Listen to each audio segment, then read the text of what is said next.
పూర్ణ ఆత్మతో, పూర్ణమైన బలముతో, పూర్ణమైన మనసుతో తండ్రి అయిన దేవుణ్ణి మనము స్తుతించి ఆరాధన చేయాలి. ఇక్కడ కృతజ్ఞతలోకి వెళ్ళకముందు కొన్ని మాటల ద్వారా దేవునికి మనం కృతజ్ఞత చెల్లిద్దాం.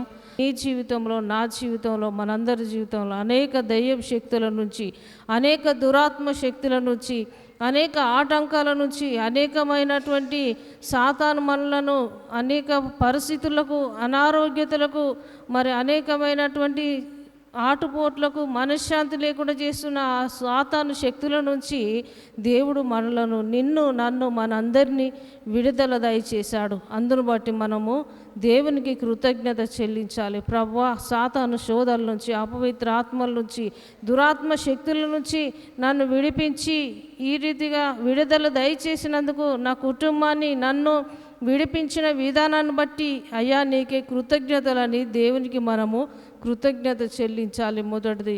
రెండవది చూసినట్లయితే 3వ వచనంలో, నీవు నాకు ఆశ్రయముగా ఉంటివి, శత్రువుల ఎదుట బలమైన కోటగా ఉంటివి. దేవుడు ఏమై ఉన్నాడంటే ఆశ్రయమై ఉన్నాడు, శత్రువుల ఎదుట బలమైన కోటగా ఉంటున్నాడు.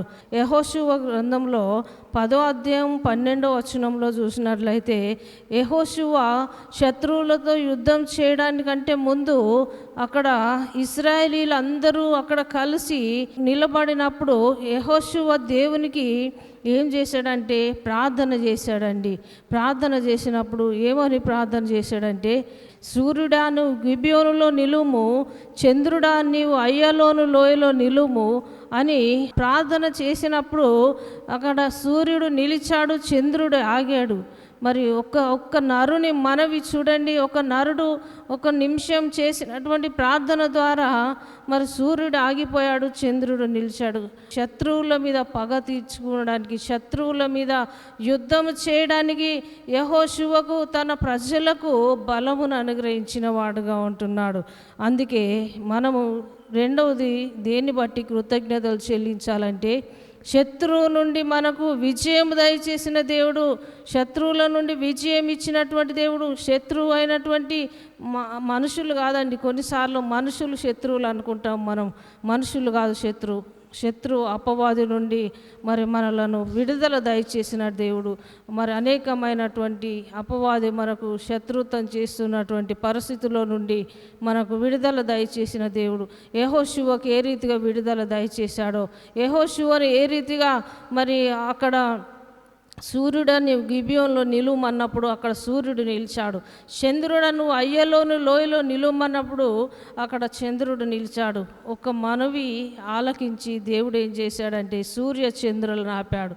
నీ జీవితంలో, నా జీవితంలో, మనందరి జీవితంలో కూడా ఈ రీతిగా కొన్నిసార్లు మన శత్రువులు మన మీద పడుతున్నప్పుడు, శత్రువులు మనలను బాధిస్తున్నప్పుడు, మనకు శత్రువు బాధ నుండి దేవుడు ఏం చేశాడంటే విజయం ఇచ్చాడు. శత్రువు నుండి మనకు విజయం పొందుకుంటకు సహాయం దయచేశాడు.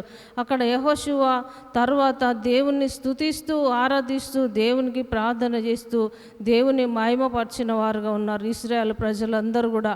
ప్రియులారా, మనం కూడా శత్రువు నుండి విడుదల దయచేసిన దేవా నీకే వందనాలు, నీకే కృతజ్ఞతలు చెల్లిస్తున్నానని దేవునికి మనం కృతజ్ఞతలు చెల్లించాలి. శత్రువుల మీద విజయం ఇచ్చాడు.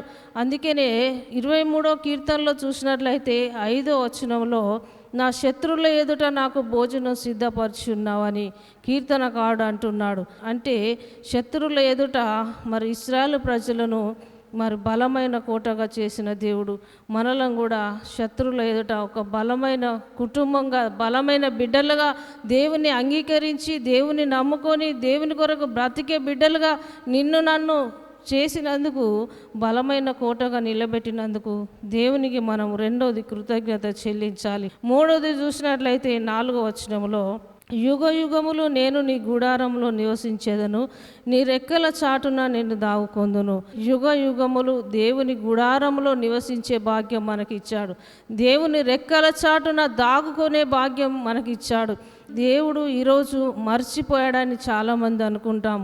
చాలాసార్లు శ్రమలు వచ్చినప్పుడు, అనారోగ్య పరిస్థితులు వచ్చినప్పుడు, మనకు వచ్చినటువంటి ఇబ్బందులు వచ్చినప్పుడు దేవుడు మనలను చూస్తలేడు, మర్చిపోయాడని అనుకుంటాం. ఇక్కడ మరి మలాకీలో రాయబడి ఉంటున్నది ఏంటంటే 4వ అధ్యాయము 12వ వచనంలో చూసినట్లయితే అక్కడ నీ రెక్కల చాటున నాకు స్వస్థత, అంటే నీ రెక్కలు నాకు ఆరోగ్యం కలుగజేస్తున్నాయని. అందును బట్టి దేవునికి మనం కృతజ్ఞత చెల్లించాలి.